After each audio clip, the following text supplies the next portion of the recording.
हर खबर पर होगी आपकी पकड़। डाउनलोड कीजिए एबीपी लाइव ऐप। इस समय एक बड़ी खबर आ रही है। प्रधानमंत्री मोदी और राज्यों के मुख्यमंत्रियों के बीच हो रही बैठक को लेकर ये बड़ी खबर। पीएम मोदी ने बैठक में कहा है कि केंद्र और राज्यों द्वारा किए जा रहे सामूहिक प्रयासों का असर दिख रहा है। लॉकडाउन का प्रभाव पड़ा है और हमें इसका फायदा मिल रहा है।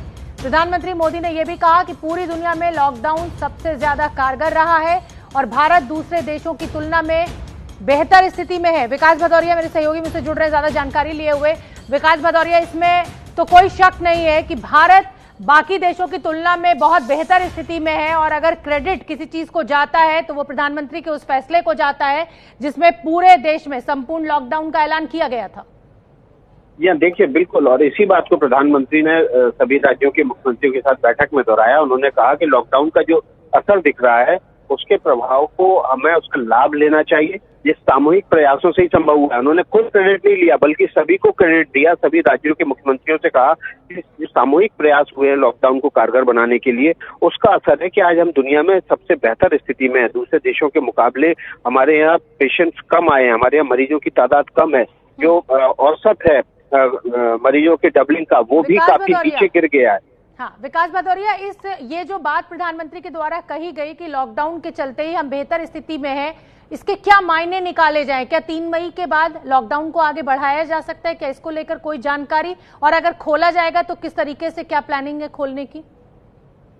जी देखिए, जो पिछली बार की तरह है, इस बार भी लॉकडाउन में कुछ रियायत दी जाएगी, लेकिन ये रियायतें उन्हीं जिलों में हो सकती हैं जहां पर कोरोना के मरीज नहीं आए हैं, या फिर पिछले 15 दिनों में जिन जिलों में कोरोना के नए मरीज सामने नहीं आए। देखिए, देश भर में तकरीबन 300 जिले ऐसे हैं जहां पर कोरोना के कोई मरीज आए ही नहीं है, और ऐसी सूरत में उन जिलों की सीमाओं को सील रखते हुए वहां जिलों के भीतर आवागमन खोला जा सकता है, व्यापार धंधे और सामान्य जनजीवन को खोला जा सकता है। लेकिन बाकी हिस्से जहाँ पर हॉटस्पॉट जोन है या जिन राज्यों में लगातार मरीजों का आना जारी है, वहाँ लॉकडाउन में कुछ सीमित रियायतों और शर्तों के साथ ढील दी जाएगी। लेकिन लॉकडाउन अभी नहीं हटने जा रहा है। सरकार के सूत्रों का स्पष्ट कहना है कि अभी जो लाभ मिला है हमें लॉकडाउन का अभी तक, अगर हम उसको जल्दबाजी में खोल देते हैं तो ऐसी स्थिति में जो लाभ हमें भविष्य में मिलना चाहिए, जो आने वाले 15 दिन है, वो बेहद क्रूशियल है।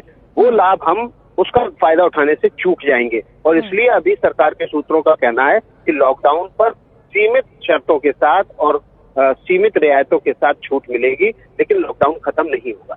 विकास भदौरिया, ये आपको याद होगा कि जिस समय वित्त मंत्री निर्मला सीतारमण ने आर्थिक पैकेज की घोषणा की थी, चाहे मजदूरों को लेकर, चाहे महिलाओं को लेकर, चाहे बैंक्स के लिए जो घोषणा की गई थी, वो जून तक का खाका तैयार किया गया था वित्त मंत्रालय की तरफ से।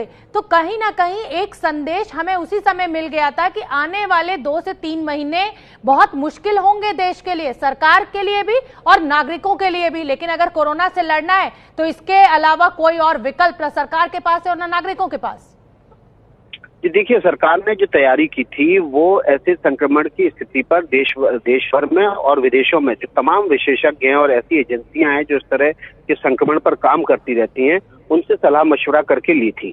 हालांकि हालात क्या होंगी ये कोई नहीं जानता था उस समय, लेकिन जो अधिकतम चरम स्थिति हो सकती थी संक्रमण की, उसको ध्यान में रखते हुए सरकार ने उस समय फैसले लिए थे, और उस समय एक समय सीमा निर्धारित रखी थी कि मैक्सिमम जो है जून तक लॉकडाउन करना पड़ सकता है। लेकिन अभी हालात में काफी सुधार है।